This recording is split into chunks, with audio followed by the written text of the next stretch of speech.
Monsieur Kelvin Bouija, bonjour. Bonjour, messieurs les journalistes. Oui, monsieur Kelvin Bouija, vous êtes le coordonnateur de la Socico RDC. Donc, c'est une structure Socico, ça signifie que c'est la Société civile des compatriotes congolais. Et puis, vous êtes aussi chercheur en matière de sécurité au Sud Kivu, précisément dans les hauts et moyens plateaux du territoire de Fizi, Uvira et Mwenga, au sud du Sud Kivu.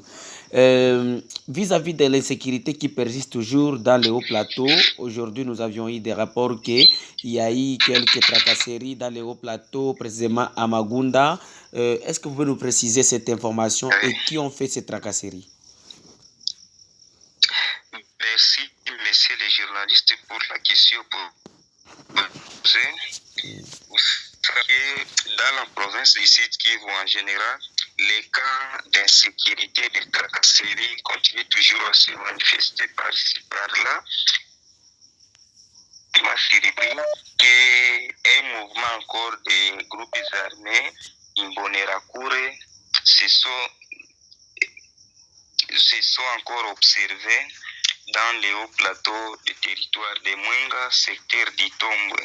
Oui. Vous savez que précisément dans la localité de Magunda, là où il y a eu plus de 200 éléments Imbonerakure de l'armée burundaise attaqués Socico RDC, nous avions beaucoup déploré cet acte ignoble et civique qui continue toujours à s'observer dans les hauts et moyens plateaux du territoire d'Uvira, Fizi et Mwenga. Signalons que le 10 avril 2022, les Imbonerakure ont érigé une barrière à Masangu. Masangu, c'est dans les hauts plateaux du territoire d'Uvira, groupement de Bijombo, chefferie de Bavira. Après ça, le 17 avril 2022, à la même barrière, 6 mamans ont été violées. Le 21 mai 2022, 5 élèves finalistes ont été tellement tabassés à Masangu dans la barrière des éléments Imbonerakure. Et aujourd'hui encore le 25 juillet 2022, aux environs de 4 heures du matin, nous étions tellement surpris et alertés avec les passagers parce que lorsqu'ils descendaient vers la ville d'Uvira, ils ont été encore tabassés à Magunda. À Magunda, c'est dans les hauts plateaux du territoire de Mwenga, c'est en quelques kilomètres de Masango. En fait, c'est comme ça, messieurs les journalistes, les cas de tracasserie continuent toujours à se manifester par-ci, par-là, parce que nous sommes apparemment fatigués avec ces actes ignobles et civiques. Oui, monsieur Kelvin Bouijan, qui sont réellement des Imbonerakure? Parce qu'il y a des gens qui nous posent des questions, surtout la diaspora, les gens qui sont en France, en Amérique, aux États-Unis, donc aux États-Unis, au Canada, en Australie, ils nous suivent sur la voie de Kivu Télévision et ils se demandent qui sont les Imbonerakure. Est-ce que vous pouvez expliquer aux Congolais, surtout ceux-là qui sont à l'ouest de la République, qui sont des Imbonerakure? Merci pour la question, messieurs les journalistes. Vous savez que dans les hauts plateaux des territoires d'Uvira, Fizi et Mwenga, il y a d'abord les Red Tavara, les FNL, les Imbonerakure, les Forebi, les FDLA, les FDLR, et les Ngomino, les Tirouaneo et Android. Tous ces groupes-là, ce sont des groupes de Congolais? Oui. Oui.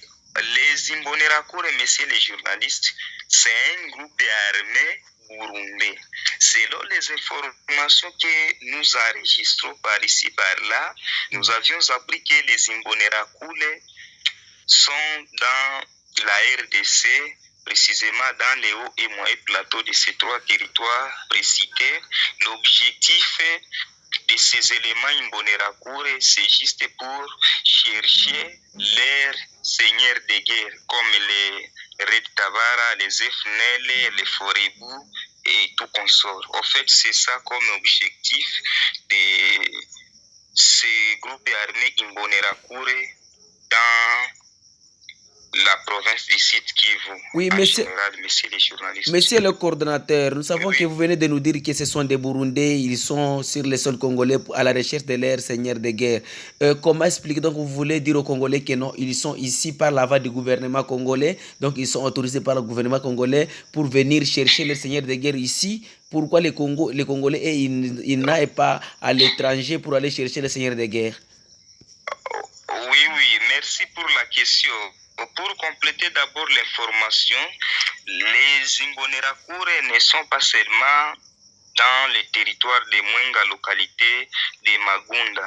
Il y a même dans le territoire d'Uvira, groupement Kigoma, localité de Rurambo, il y a d'autres éléments Imbonerakure à cette localité. Donc ils ont eu l'autorisation du gouvernement pour entrer sur le sol congolais? Oui. Ils ont eu l'autorisation pour entrer sur le sol congolais?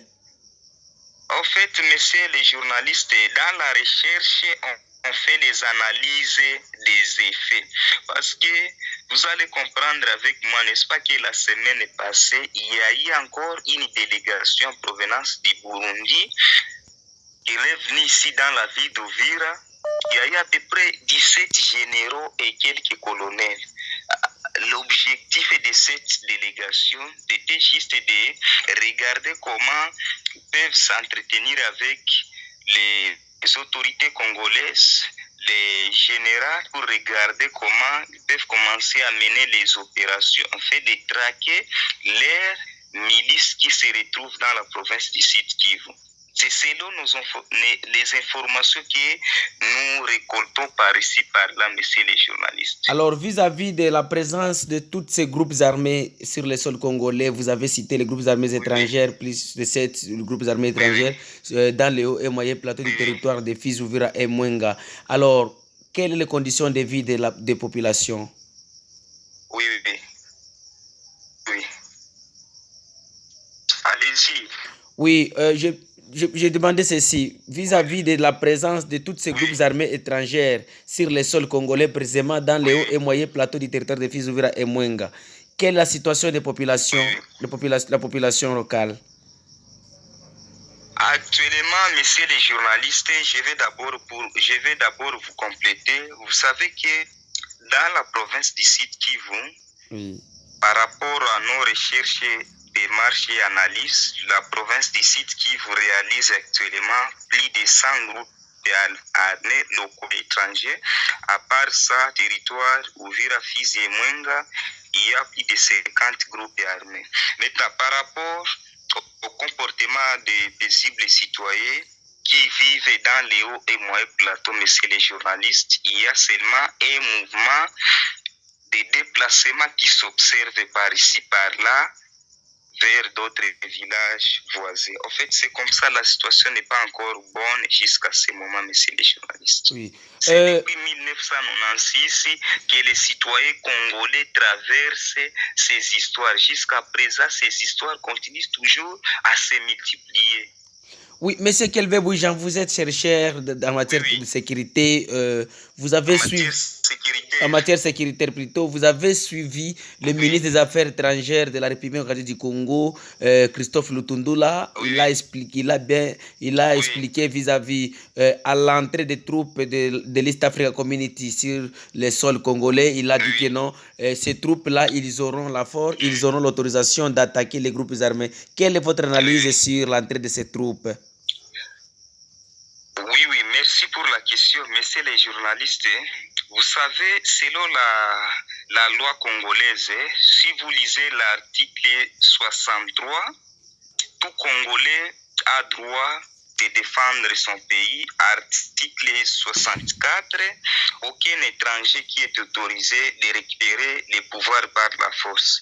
En fait, le système de l'Est Africa Community, vous savez que l'Est Africa Community, c'est l'union de 7 pays. Et par rapport à ces 7 pays, messieurs les journalistes, vous allez comprendre avec moi qu'il y a d'abord les Rwanda, l'Ouganda, ce sont les agresseurs du Congo.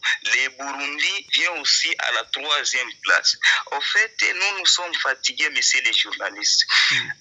Jusqu'à présent, commençons par 2019 jusqu'à présent, nous avions déjà enregistré plus de 90 dialogues.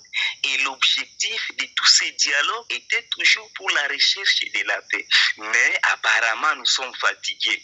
Vous allez comprendre avec moi qu'à Nairobi, il y a eu les dialogues. Muresa 1, Muresa 2, Muresa 3, Amani Leo, Stareke, DDR1, DDR2, DDR3. En fait, à Kinshasa, il y a eu des dialogues à Bijombo, Rurambo, Mikenge, Minembwe, même à Ouvira, il y a eu des dialogues. Jusqu'à présent, vraiment, on est fatigué avec des dialogues. Vous allez comprendre, dans un dialogue quelconque, un groupe armé peut parler que lorsque X groupe armé dépose les munitions de guerre à 12 heures, et aussi vont déposer les munitions de guerre à 15 heures. Vous allez comprendre avec moi, messieurs les journalistes, il y a plusieurs accords dans les différents dialogues, mais rien n'est fait jusqu'à présent. Les peuples congolais souffrent du jour au jour. À part ça, messieurs les journalistes, ça cadre toujours avec la sécurité. Par rapport à la MONUSCO d'abord, la MONUSCO, elle a déjà réalisé plus de 20 ans dans la RDC. Oui, avant d'entamer à la MONUSCO, monsieur Kelvin Bouija. Oui. Donc, vous voulez nous dire que vous soutenez l'entrée de cette force de l'East African Community? Messieurs les journalistes, par rapport à nos analyses, nous, en tant que citoyens congolais, en tant que défenseurs en matière sécuritaire, vraiment, nous disons non à l'entrée des troupes de l'Est Africa Community parce que c'est là où il y a toujours les agresseurs décédés. Nous disons non. Par conséquent, il faut que les gouvernements congolais et d'autres forces puissent appuyer nos forces de sécurité, les FARDC. Il faut qu'on puisse les équiper sur tous les plans, en commençant par les plans logistiques. En fait, c'est comme ça, messieurs les journalistes. Okay. Oui, monsieur Kelvin Bouija, nous vous remercions sur ça. C'est moi qui vous remercie. Oui.